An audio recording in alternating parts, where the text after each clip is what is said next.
Factory ஜிம்மாக மாறிடுச்சு.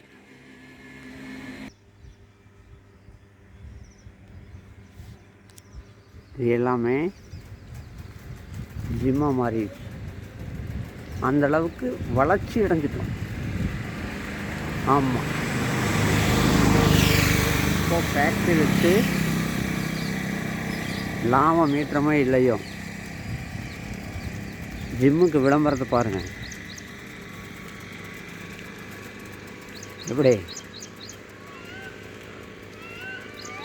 பெரிய பைல்வானை கொண்டு வந்து ஃபாரின்காரர் போட்டு விட்டாங்க. அதனால்